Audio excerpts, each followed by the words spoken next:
is quite different. Okay? Depending on how you behave to your girlfriend, the response is quite different, right? We all know that, right? I only have one example, so I don't know the general rule, but maybe you might have many examples. How many examples you have?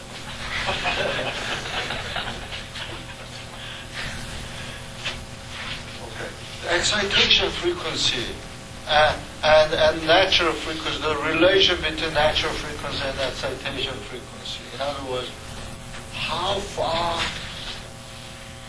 the excitation frequency from the natural frequency is very important. How close are the excitation frequency to the natural frequency is very important to characterize the response of the vibratory system.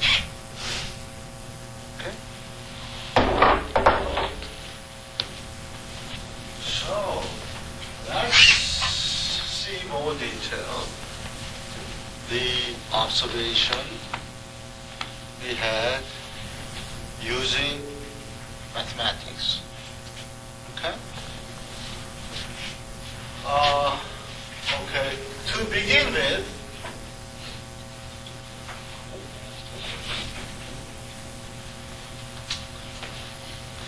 assume C equals J. Know damping. Then the governing equation we have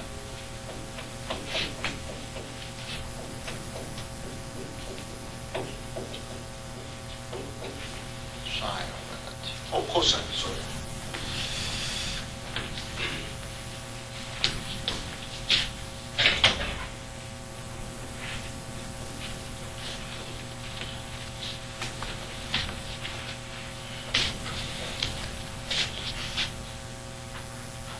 I am dividing both sides by m.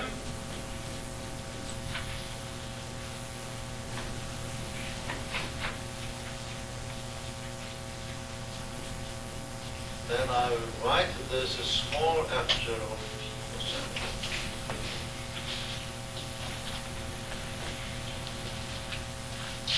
And this is equation.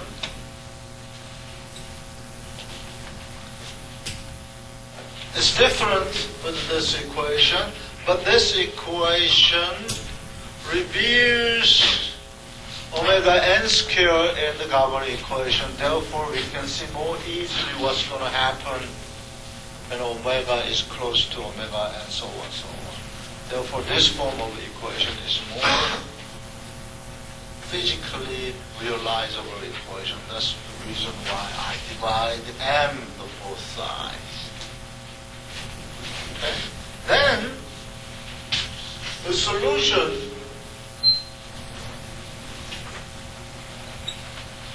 will be homogeneous solution plus particular solution. And a homogeneous solution we all know was that we learned from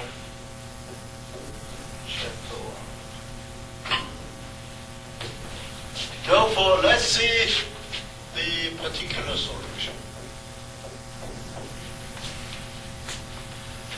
The particular solution,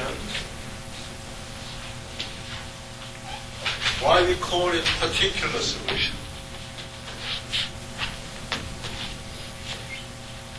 Because we call it particular is because this solution particularly valid for particular excitation.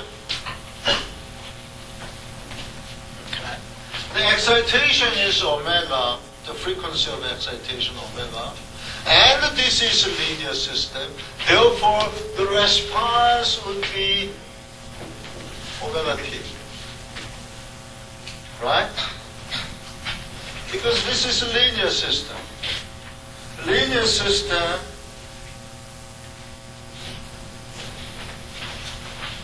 simply means that when I give you 1, and if you produce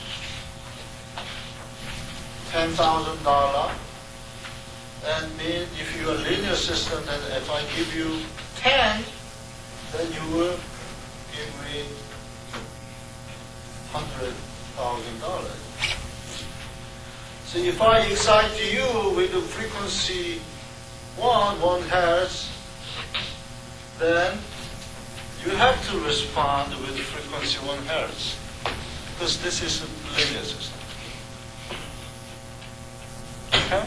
That's the one way to test whether the system is linear or not.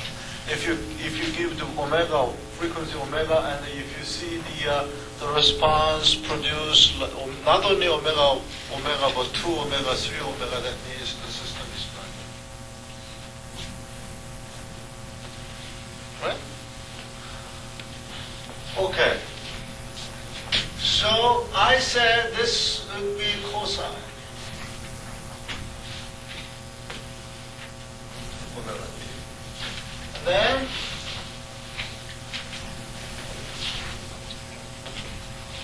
response amplitude, capital X.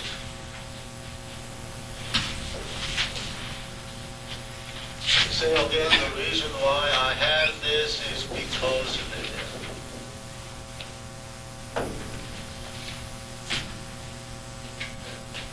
then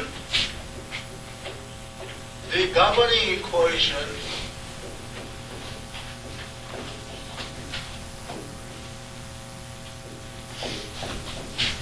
gives us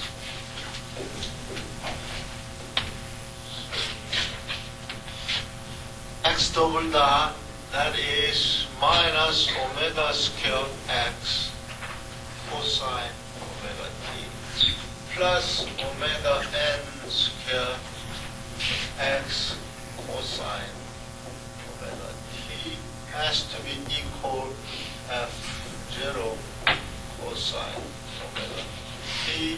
Therefore,